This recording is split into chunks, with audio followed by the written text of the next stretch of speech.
Assalamualaikum warahmatullahi wabarakatuh.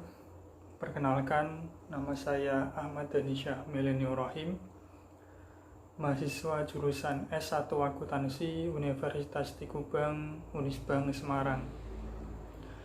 Saya di sini akan mempresentasikan materi dari mata kuliah Audit Investigatif dengan pembahasan adalah teknik audit investigatif, wawancara dan interogasi. Tujuan dibuatnya presentasi ini adalah untuk memenuhi tugas mata kuliah audit investigatif yang diampu oleh Bapak Arif Himawan. Nah, untuk mempersingkat waktu, kita langsung saja masuk ke pembahasan. Yang pertama adalah definisi dari teknik-teknik audit investigatif, dalam hal ini adalah wawancara dan interogasi. Nah, untuk definisi dari wawancara sendiri adalah sesuatu yang sering dilakukan oleh auditor dalam menjalankan tugas audit dan merupakan salah satu teknik dalam pengumpulan keterangan, memahami objek pemeriksaan, menguji keterangan yang telah didapatkan sebelumnya, melengkapi keterangan yang lain, dan tujuan-tujuan lainnya dari wawancara tersebut. Sehingga wawancara di sini dapat dipahami dengan mudah adalah kegiatan yang dilakukan oleh auditor dalam menjalankan tugas auditnya dengan cara mengumpulkan keterangan-keterangan, memahami objek pemeriksaan yang dalam hal ini adalah kasus fraud yang ditelisik oleh auditor dengan menguji keterangan yang telah didapatkan sebelumnya dan tujuan-tujuan lain dari wawancara tersebut. Nah, tadi adalah definisi singkat dari wawancara. Nah, yang selanjutnya adalah definisi dari teknik audit investigatif yang lain, yaitu interogasi. Untuk definisi dari interogasi itu sendiri adalah suatu upaya yang dilakukan oleh pihak tertentu untuk meminta keterangan kepada seseorang menyangkut kesaksian orang tersebut terhadap pihak lain dan atau dirinya sendiri mengenai suatu aktivitas yang melibatkan pihak lain tersebut dan atau dirinya sendiri. Berbeda dalam artiannya dengan wawancara tadi, interogasi di sini biasanya dilakukan setelah mempunyai data-data atau pengumpulan keterangan-keterangan dari wawancara. Sehingga interogasi biasanya untuk mengkonfirmasi, meminta keterangan kepada seseorang yang menyangkut kesaksian orang tersebut. Interogasi biasanya langsung tertuju kepada orang yang didakwa atau tertuduh melakukan fraud dalam hal ini. Nah, untuk yang selanjutnya adalah perbedaan dari wawancara dan interogasi. Ada beberapa poin yang membedakan antara wawancara dengan interogasi. Nah, di sini sudah ditampilkan dua tabel yang menunjukkan perbedaan dari wawancara dan interogasi. Nah, untuk perbedaan yang pertama di antara keduanya adalah untuk wawancara sendiri lebih bersifat netral dan tidak menuduh. Karena biasanya wawancara itu digunakan untuk mengumpulkan data, mengumpulkan informasi, mengumpulkan keterangan dari suatu kegiatan, dalam hal ini fraud, yang sedang ditelisik. Sehingga wawancara terkesan bersifat netral dan tidak menuduh, karena mereka lebih mengutamakan mengumpulkan data-data dari orang-orang tertentu sebagai saksi atau apapun itu. Dan juga tidak menuduh karena memang pertanyaan dari wawancara itu tidak ditujukan langsung ke orang yang terduga melakukan fraud. Berbeda halnya dengan interogasi. Dalam interogasi di sini bersifat menuduh, karena interogasi biasanya dilakukan kepada orang yang tertuduh melakukan fraud. Hal itu didasarkan dari hasil keterangan data-data yang dihasilkan dari wawancara dan kegiatan-kegiatan audit investigatif lainnya, sehingga menghasilkan satu orang yang diduga tertuduh menjadi pelaku fraud, sehingga akan dilakukan interogasi untuk menggali keterangan yang lebih dalam. Dan perbedaan yang kedua dari wawancara dan interogasi sendiri adalah yang pertama, wawancara bertujuan untuk mengumpulkan informasi. Seperti yang disampaikan di awal tadi, bersifat netral dan tidak menuduh, dan juga bertujuan untuk mengumpulkan informasi karena memang wawancara biasanya dilakukan di depan penyelidikan, sehingga wawancara lebih difokuskan untuk mengumpulkan informasi-informasi terlebih dahulu untuk membangun sebuah kasus fraud. Sedangkan untuk interogasi bertujuan untuk mengetahui yang sebenarnya, apa yang sebenarnya terjadi, siapa yang melakukan, berapa jumlah atau nilai fraud. Karena setelah dikumpulkannya informasi-informasi tadi, ternyata dari informasi yang dikumpulkan itu menyimpulkan terjadi sesuatu hal yang mencurigakan seperti fraud, sehingga pasti akan dari data informasi tersebut harus diketahui siapa yang melakukan fraud, apa sih yang sebenarnya terjadi, apa yang menyebabkan fraud, dan lain sebagainya. Dan untuk perbedaan yang ketiga yaitu wawancara biasanya dilakukan pada saat awal investigasi, seperti yang saya sebutkan tadi di awal. Dan untuk interogasi biasanya menggunakan taktik membuat pernyataan, bukan pertanyaan.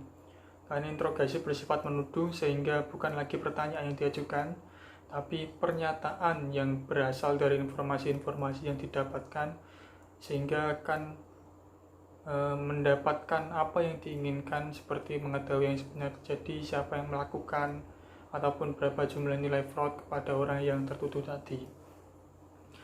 Dan untuk perbedaan yang keempat itu bisa dilakukan dalam berbagai lingkungan atau suasana, karena wawancara sendiri yang bersifat netral, tidak menuduh, dan juga bertujuan untuk mengumpulkan informasi tadi, sehingga bisa dilakukan dalam berbagai lingkungan suasana karena masih terkesan santai. Sedangkan untuk interogasi sendiri dilakukan di lingkungan terkontrol, bukan di sembarang tempat. Karena dari sifat interogasi itu sendiri yang menuduh, dan untuk pembuktian dari informasi-informasi tadi, sehingga harus dilakukan di tempat yang terkontrol, bukan di sembarang tempat. Dan untuk perbedaan yang selanjutnya adalah bersifat cair dan tidak terstruktur untuk wawancara. Karena tadi untuk mengumpulkan informasi tadi pasti harus bersifat cair, santai, dan terkadang tidak struktur karena hanya untuk mengumpulkan informasi-informasi yang dibutuhkan, dan juga untuk wawancara mencari hasil wawancara dari awal sampai akhir. Setelah wawancara dilakukan, hasil dari wawancara itu akan dicari hasil dari wawancara tadi dari awal sampai akhir. Sedangkan untuk interogasi hanya dilakukan pada saat investigator mempunyai keyakinan memadai ketika salahnya seseorang. Setelah dilakukan wawancara tadi dan didapatkan hasil dari wawancara tadi, ternyata ada seseorang yang tertuduh melakukan fraud, maka akan dilanjutkan oleh investigator untuk melakukan interogasi kepada orang yang tertuduh tadi untuk memberikan keyakinan tambahan, memastikan, dan untuk mencari tahu jawaban dari apa yang sebenarnya terjadi, siapa yang melakukan fraud, kegiatan yang terjadi, ataupun berapa jumlah dari nilai fraud yang dilakukan tadi. Nah, itu tadi perbedaan dari wawancara dan interogasi. Dan untuk yang selanjutnya kita akan membahas ke wawancara. Wawancara sendiri, dalam wawancara ada beberapa hal-hal yang perlu diperhatikan. Dalam hal ini ada 3 hal yang perlu diperhatikan. Yang pertama adalah waktu. Dalam wawancara, pemilihan waktu itu harus diperhatikan sekali. Karena dalam hal waktu pelaksanaan wawancara dapat dilakukan di awal atau pada saat audit berlangsung, ataupun pada akhir audit. Hal itu sangat tergantung dari kondisi dan situasi audit serta tujuan dilakukannya wawancara. Jadi wawancara itu pun melihat dari kondisi di lapangan. Misalkan yang diwawancara itu waktunya sangat padat. Ketika kita sudah menjadwalkan di depan tapi ternyata tidak bisa dan tidak sengaja bertemu ketika waktu penyelidikan, tengah-tengah waktu penyelidikan, bisa saja melakukan wawancara di situ. Dan situasi audit serta tujuan dilakukan wawancara. Waktu yang ditentukan juga bergantung atau menganut dari tujuan audit yang dilakukan oleh auditor. Jadi waktu bisa saja di awal, di akhir maupun di tengah kegiatan audit. Dan untuk yang selanjutnya adalah tempat. Dalam pemilihan tempat untuk wawancara juga harus diperhatikan, karena auditor akan menentukan tempat dilakukan wawancara dengan mempertimbangkan beberapa hal yang berkaitan dengan materi wawancara dan kondisi di lapangan. Semisalkan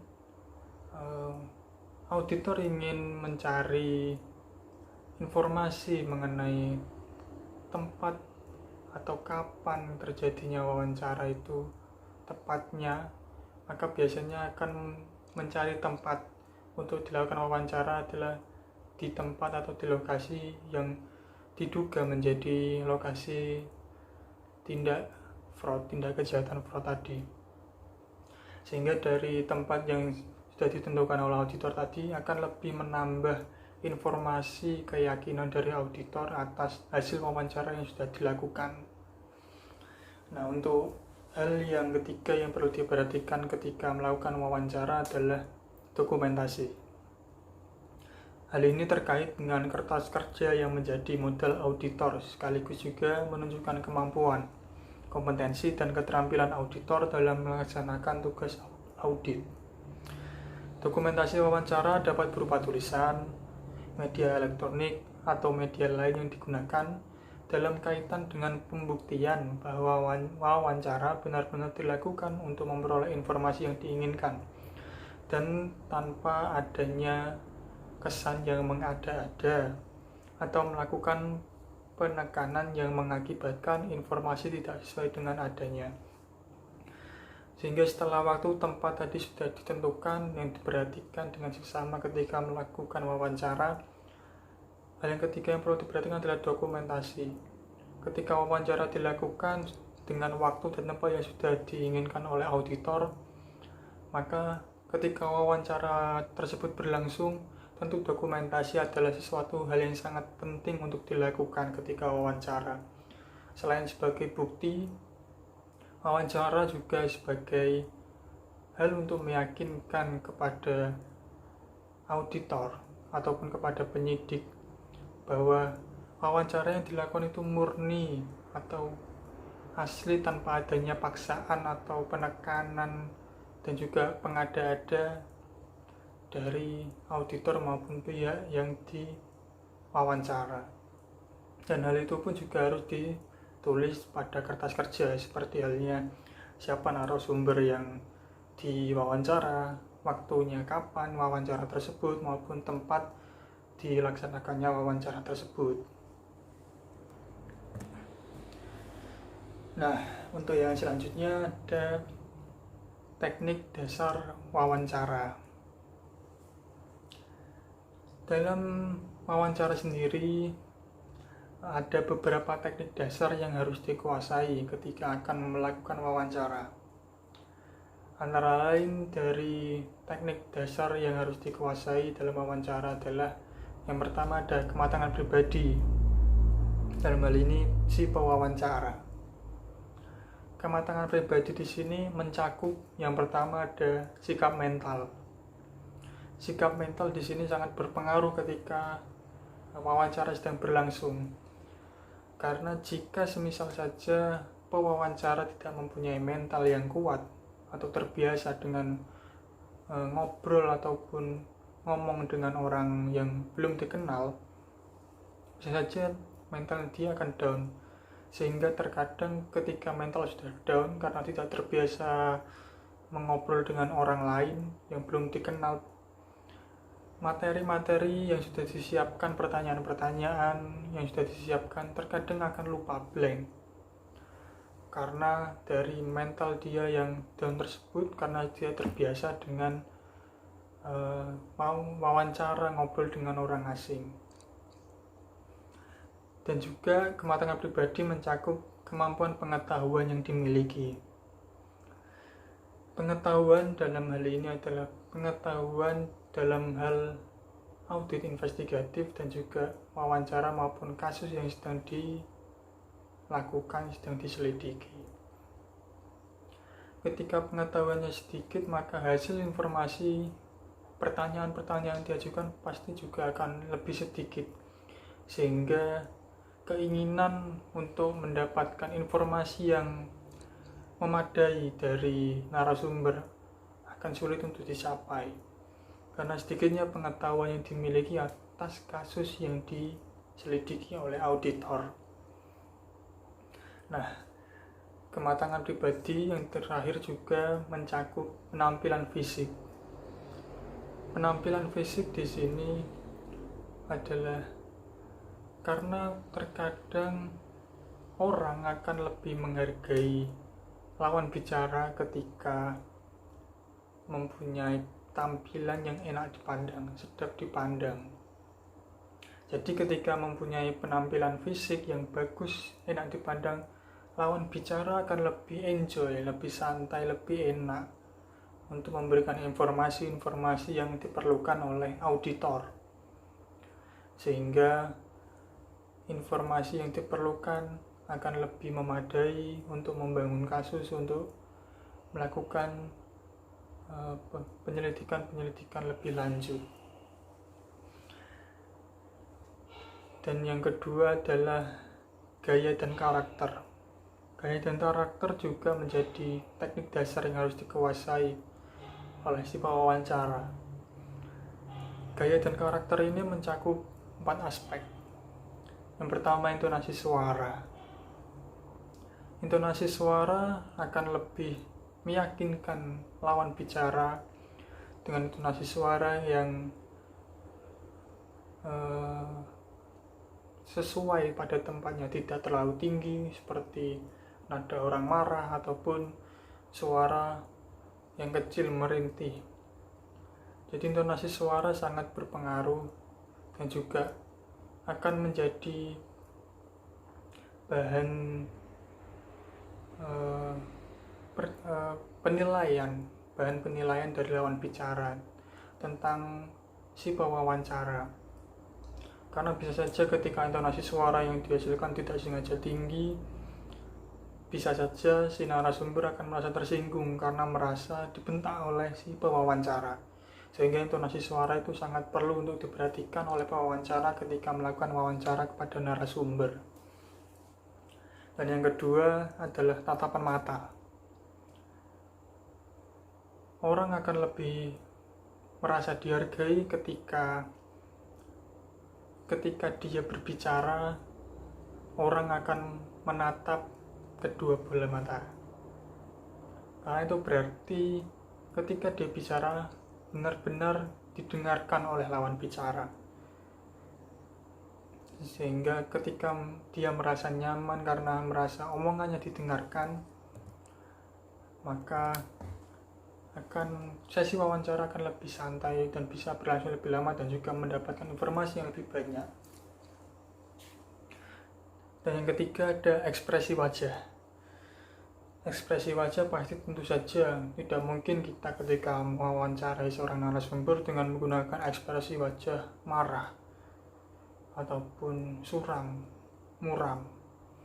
Pasti kita harus memberikan ekspresi wajah yang sumringah, ceria, sehingga lawan bicara kita, si narasumber tadi, akan lebih nyaman ketika berbicara dengan kita. Dan ketika kita melakukan wawancara pun pasti bisa mendapatkan informasi-informasi yang lebih banyak, lebih memadai. Nah, yang keempat adalah kemampuan memahami situasi dan kondisi. Ketika wawancara pun, memahami situasi dan kondisi juga harus diperhatikan. Karena tidak mungkin ketika kita wawancara akan menanyakan sesuatu hal-hal yang sensitif kepada lawan bicara ketika situasi dan kondisinya tidak pas. Karena hal itu tentu saja akan mengganggu dari si narasumber itu sendiri. Sehingga pemilihan pertanyaan maupun perkataan yang akan dilontarkan kepada narasumber harus sesuai dengan situasi dan kondisi yang sedang berlangsung ketika wawancara terjadi. Nah, untuk yang selanjutnya tekniknya adalah koordinasi dan kerjasama. Koordinasi dan kerjasama di sini mencakup dari teknik improvisasi. Improvisasi tentu saja penting digunakan ketika wawancara, karena bisa saja ketika dia menyampaikan alasan ataupun apapun itu, kita bisa berimprovisasi pertanyaan, improvisasi gerakan ataupun bahasa tubuh, sehingga narasumber pun tidak akan terganggu, tidak akan lari begitu saja. Dan yang kedua juga fleksibilitas atau tidak kaku. Tentu saja wawancara fleksibel, tidak kaku, tidak monoton, sehingga ketika dia sudah menyiapkan pertanyaan ini, jangan sampai pertanyaan seperti itu pun dengan kakunya, dengan tidak fleksibelnya hanya dilontarkan begitu saja, sehingga terkesan akan menginterogasi, sehingga harus melakukan improvisasi, fleksibilitas dalam hal menanyakan pertanyaan. Dan juga pengalaman berinteraksi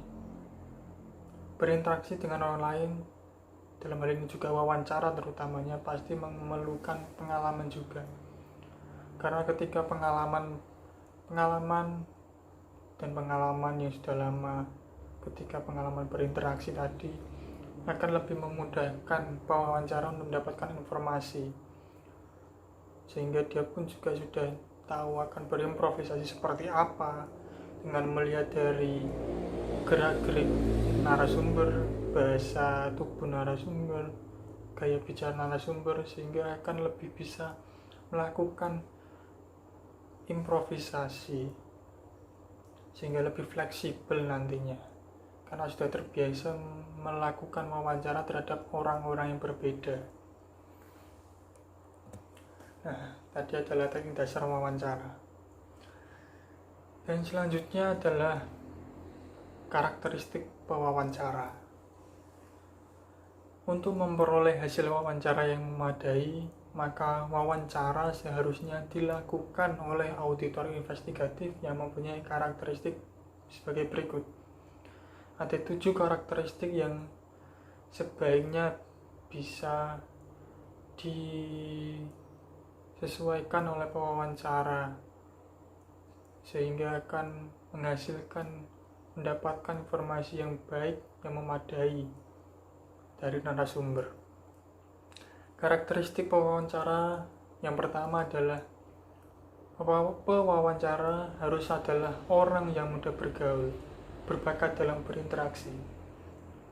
Karena bagi orang yang tidak pandai bergaul, tidak terbiasa bergaul dengan orang baru, akan kesulitan ketika melakukan wawancara.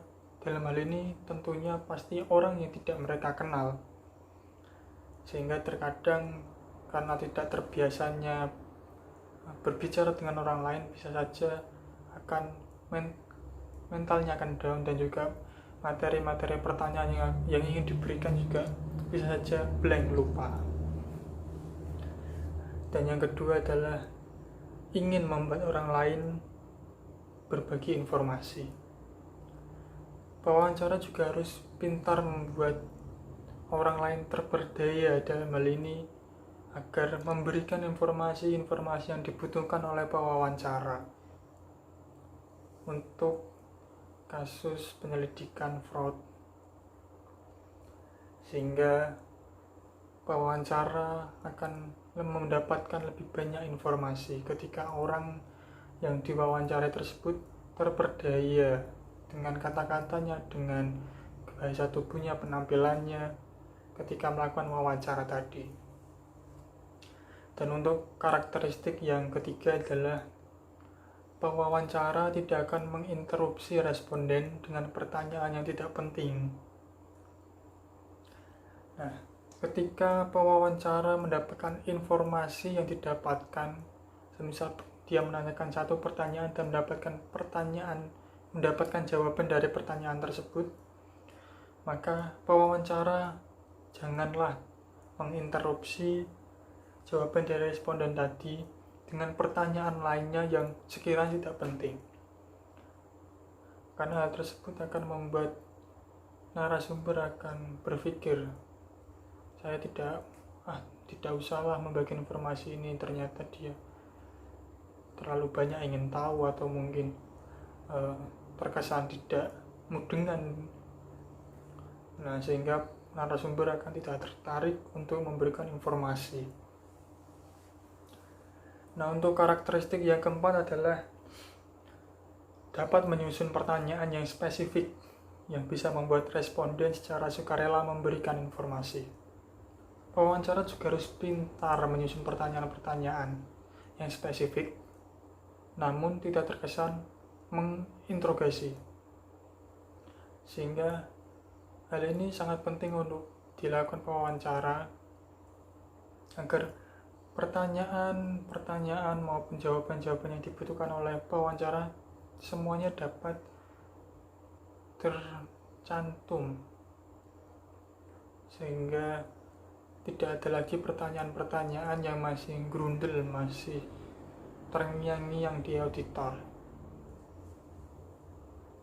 Dan untuk karakteristik yang kelima adalah menunjukkan keseriusan dan perhatian atas jawaban yang diberikan responden. Pewawancara harus pintar mengambil hati dari narasumber sendiri. Salah satunya adalah menunjukkan keseriusan dan perhatian atas jawaban yang diberikan responden, dengan selalu menatap wajahnya ketika mewawancara, ketika berbicara, dan menganggukkan kepala mungkin ketika dia melakukan memberikan jawaban dari narasumber tadi, sehingga dari narasumber akan merasa, oh, saya diperhatikan oleh si pewawancara.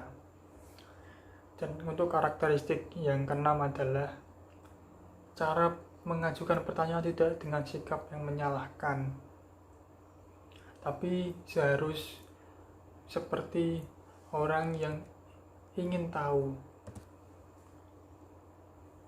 seperti anak yang menanyakan hal-hal baru kepada bapaknya, sehingga narasumber tidak akan merasa tertekan karena pertanyaan-pertanyaan diajukan terkesan menyalahkan. Nah, untuk karakteristik yang ketujuh untuk pewawancara adalah pewawancara harus tepat waktu, berpakaian rapi, bersikap fair dalam berinteraksi dengan responden. Karena seperti yang kita bahas tadi, pakaian rapi, bersikap fair, penampilan itu pasti menjadi tolak ukur seseorang kepada orang lain. Dan juga tepat waktu.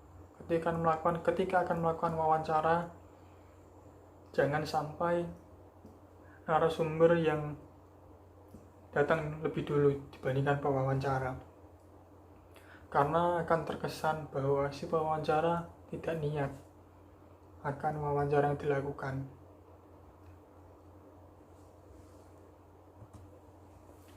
Nah, tadi adalah karakteristik yang harus dilakukan oleh pewawancara. Yang selanjutnya yang kita bahas adalah pihak yang diwawancarai. Ada beberapa pihak-pihak yang diwawancarai oleh auditor. Yang pertama, pihak yang diwawancarai adalah saksi pihak ketiga yang netral atau neutral third party witness. Saksi pihak ketiga yang netral ini biasanya adalah orang yang melihat kejadian tersebut. atau kalau tidak orang yang sekiranya mengenal orang tersebut seperti apa. Jadi saksi pihak ketiga ini netral, tidak menyalahkan si terduga maupun tidak membenarkan si terduga. Dia hanya memberikan informasi-informasi tambahan agar data-data informasi yang dipunya oleh auditor lebih memadai untuk menambahkan kelengkapan dari informasi yang sudah ada. Dan untuk yang kedua adalah pihak saksi yang dapat membenarkan. Saksi yang dapat membenarkan ini adalah orang yang melihat sendiri ataupun merasakan dari kegiatan fraud tersebut. Dalam hal ini the fraud karena kita membahas audit investigatif, sehingga ketika saksi yang diwawancara ini dimintai keterangannya membenarkan bahwa fraud tersebut telah terjadi oleh si A, si B, si C, si D, sehingga karena adanya keterangan dari saksi yang dapat membenarkan tadi, kasus tersebut akan terbangun, sehingga akan dilakukan kegiatan selanjutnya, yaitu mencari orang-orang yang diduga terlibat dalam kasus fraud. Yang orang tersebut adalah masuk ke pihak ketiga dalam hal pihak yang diwawancara, yaitu pihak yang diduga ikut terlibat. Setelah adanya keterangan dari saksi pihak ketiga yang netral dan juga saksi yang dapat membenarkan kejadian fraud tadi, akan didapatkan nama-nama orang terduga yang ikut terlibat dalam tindakan fraud tadi, sehingga pihak-pihak yang diduga ikut terlibat tadi akan diwawancarai oleh auditor. Apakah benar si A, si B, si C yang terduga itu melakukan tindakan fraud tadi, ikut terlibat dalam tindakan fraud. Nah, untuk yang terakhir adalah pihak yang diduga melakukan penyimpangan. Ketika orang yang diduga ikut terlibat tadi memberikan informasi-informasi yang dibutuhkan, pasti akan merujuk ke satu orang yang pemain utama, karena biasanya orang terlibat itu hanya membantu saja, dan biasanya mereka akan memberikan informasi siapa pelaku yang sebagai otak utama dari pelaku penyimpangan dalam hal ini fraud, sehingga orang tersebut akan diwawancarai oleh auditor, apakah benar Anda melakukan penyimpangan fraud.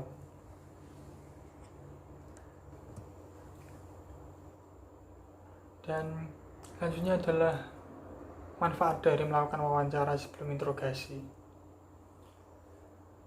Manfaat-manfaat wawancara dalam hal ini sebelum interogasi adalah karena wawancara yang bersifat tidak menuduh memungkinkan investigator membangun hubungan saling percaya dan menghormati yang tidak mungkin dibangun dalam suasana dan sifat menuduh yang melekat pada interogasi.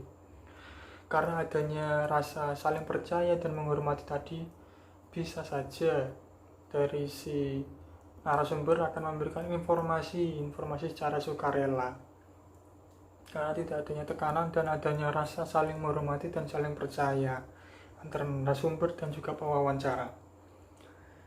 Dan manfaat yang kedua adalah selama wawancara, investigator seringkali mengorek keterangan penting mengenai tertuduh yang sangat berharga sewaktu melakukan interogasi. Dari wawancara-wawancara biasanya informasi-informasi penting yang tidak bisa didapatkan di interogasi akan didapatkan ketika wawancara, dan hal itu bisa saja digunakan untuk membuat pernyataan-pernyataan yang bersifat menuduh dalam interogasi. Dan yang ketiga adalah tidak ada jaminan tertuduh akan mengaku bersalah dalam proses interogasi. Padahal jika ia diwawancarai terlebih dahulu dan memberikan keterangan palsu selama wawancara, investigator dapat menggunakan keterangannya untuk mengungkapkan kebohongannya. Jadi ketika melakukan wawancara dan dia memberikan keterangan palsu ketika wawancara, akan bisa digunakan untuk menguapkan kebohongan setelah melakukan cross-check dari keterangan informasi yang diberikan narasumber tadi. Hingga ketika adanya kebohongan informasi bisa saja digunakan untuk melawan balik si narasumber tadi yang memberikan informasi bohong. Bisa saja dia terlibat dalam kasus terlibat fraud karena menutupi tindak kejahatan fraud.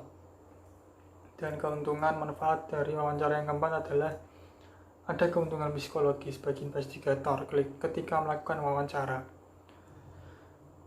Akan lebih mudah dicapai apabila investigator menawarkan kesempatan kepada tertuduh untuk menceritakan sebenarnya melalui wawancara. Sehingga terkadang ketika diberikan kesempatan, beberapa orang akan mengambil kesempatan itu sehingga akan memberikan informasi yang lebih banyak daripada dia harus diinterogasi. Nah, tadi kita sudah membahas mengenai wawancara seluk-beluknya. Sekarang kita masuk ke bagian interogasi. Dalam interogasi di sini ada beberapa langkah-langkah yang dilakukan ketika melakukan interogasi. Nah, untuk langkah yang pertama ketika melakukan interogasi adalah direct positive confrontation, secara langsung. Pada awal interogasi, tersangka mengamati investigator secara seksama.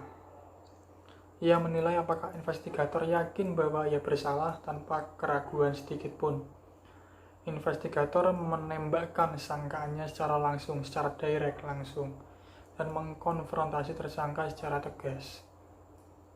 Jadi ketika awal mulai interogasi, investigator akan langsung mengarahkan pernyataannya, langsung mengkonfrontasi tersangka secara tegas, apakah benar kamu melakukan fraud? Karena berbeda dari wawancara yang bersifat lebih santai, lebih cair, interogasi lebih terkesan menuduh.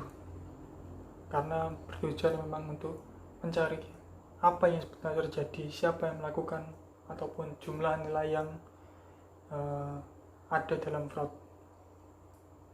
Sehingga interrogator langsung menembakkan langsung pernyataan-pernyataannya kepada narasumber. Nah, langkah yang kedua adalah interrogation time. Tersangka yang bersalah sudah membuat atau mencari pembenaran sebelum atau ketika ia melakukan kejahatan. Pertanyaan investigator yang berisi tema tertentu langsung ditangkap tersangka yang bersalah. Tema-tema itu bisa berupa keadaan keuangan terdesak, manusia lain, atau keadaan sebagai kambing hitam. Sehingga dengan tema interogasi tersebut akan menggiring dari narasumber tersangka tadi. Untuk langkah yang ketiga adalah handling denial. Bagi investigator tidak mudah mendapat pengakuan dari tersangka. Tersangka yang bersalah dan tidak bersalah akan memberikan penyangkalan. Sehingga interrogator harus memegang atau memegang dari sangkalan-sangkalan tersebut, menghandle dari penyangkalan-penyangkalan tersebut dengan informasi-informasi, data-data yang sudah dikumpulkan, sudah dibuktikan. Sehingga ketika melakukan denial atau penyangkalan-penyangkalan, tersangka tidak bisa berkutik lagi. Dan untuk langkah yang keempat dalam interogasi adalah overcoming objection. Dalam langkah overcoming objection, investigator berupaya mengatasi benteng pertahanan kedua dari si tersangka. Karena biasanya benteng pertahanan pertama dari tersangka adalah denial tadi, menyangkal saya tidak melakukan kejahatan fraud tersebut. Nah, ketika benteng pertahanan yang pertama sudah ditembus, masih ada pertahanan yang kedua, yaitu keberatan atau objection. Nah, interrogator tersebut harus menyiapkan dari pertahanan kedua dari tersangka ini, yaitu keberatan. Tersangka yang melihat kesia-siaan dalam upaya menyangkal akan mengubah taktiknya dengan mengajukan keberatan, karena dia biasanya dari sangkaan tersebut sudah hampir putus asa, sehingga dia akan melakukan saya keberatan dengan pernyataan Anda. Dan itu adalah pertahanan kedua dari tersangka. Dan untuk langkah yang kelima yang dilakukan interrogator adalah keeping the suspect attention. Tersangka sudah kehilangan percaya diri untuk terus mengemukakan ketidakbersalahannya. Dia sudah merasa putus asa. Ia sudah sampai di satu titik di mana membiarkan investigator berbicara apapun. Ia berdiam diri dan investigator menjadi pembicara tunggal. Di sini interrogator harus tetap menjaga atensi dari tersangka tersebut. Karena dia sudah mulai putus asa, sudah tidak punya tameng lagi untuk mengemukakan, untuk mempertahankan ketidakbersalahannya, sehingga interrogator harus menjaga dari atensi tersangka tersebut. Dan untuk langkah yang keenam adalah handling the suspect passive mode. Pada tahap ini tersangka menyadari bahwa kebohongannya tidak menghasilkan keinginannya tadi. Karena dia sudah berusaha, ternyata masih bisa ditembus, dan dia mulai putus asa. Lalu tersangka mulai menunjukkan sifat kalah, kepala tertunduk, bahu menurun, kaki lemas, mata berkaca-kaca. Karena pertahanan tadi sudah ditembus, karena dia sudah tidak punya alasan lagi untuk mengcover dirinya, mentalnya juga berada pada titik terendah. Dan perubahan ini mengisarkan adanya pergolakan dalam batin tersangka untuk menceritakan kebenarannya, sehingga interrogator harus memegang terus mood dari tersangka agar terus membawanya agar mengungkapkan kebenaran yang terjadi. Dan untuk langkah yang ketujuh adalah presenting the alternative question, yaitu merupakan puncak dari pengembangan tema interogasi. Investigator mempersempit temanya ke unsur utamanya dan memasuki pertanyaan alternatif. Sebenarnya pertanyaan alternatif ini adalah suatu pancingan kepada tersangka. Ketika dia mengambil suatu alternatif tersebut, maka dapat dipastikan bahwa si tersangka ini mengaku bersalah, bahwa dia memang bersalah. Dan untuk langkah yang ke-8 adalah bringing the suspect into the conversation, membawa tersangka untuk berbicara, ngobrol, sehingga dalam obrolan ini akan diarahkan tersangka untuk menceritakan rincian dari perbuatannya, yang pada akhirnya akan dirumuskan menjadi pengakuan yang bisa diterima sebagai bukti hukum.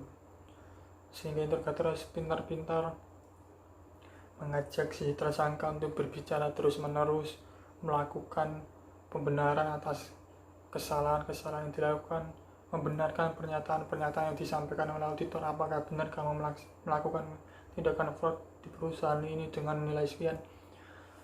Harus dilakukan conversation, mengobrol, berbicara, sehingga mereka akan memberikan keterangan yang sebenarnya kepada interrogator.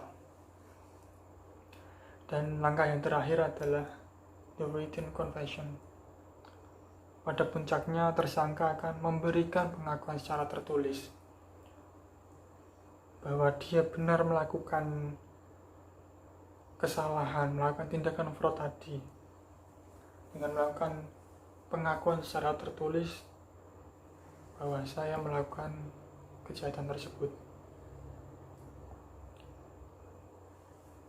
Nah, itu tadi adalah materi pembahasan tentang teknik audit investigatif, wawancara dan interogasi. Semoga materi yang saya paparkan tadi dapat berguna bagi pemirsa yang menyaksikan. dan dapat memberikan ilmu tambahan kepada pemirsa. Sebelum saya tutup, saya akan memberikan sedikit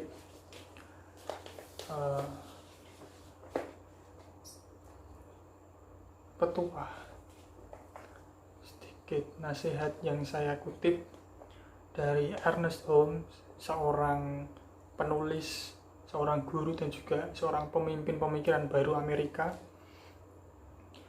yang kata-katanya adalah hidup adalah cerminan diri. Nah, hidup terjadi dari apa yang Anda pikirkan. Ketika Anda berpikir bahagia, hidup Anda akan membahagiakan. Dan itu pun juga berlaku bagi sebaliknya. Ketika Anda berpikir bahwa Anda tidak bahagia, maka hidup Anda akan merasa tidak bahagia, merasa suram. Nah, hidup itu adalah layaknya sebuah cermin, dan diri Anda adalah pikiran Anda sendiri. Jadi, agar membuatnya nampak menarik dan menyenangkan, maka yang ada dalam pikiran kita pun harus diselaraskan. Jadi kita harus memikirkan hal-hal yang bahagia agar hidup kita bahagia.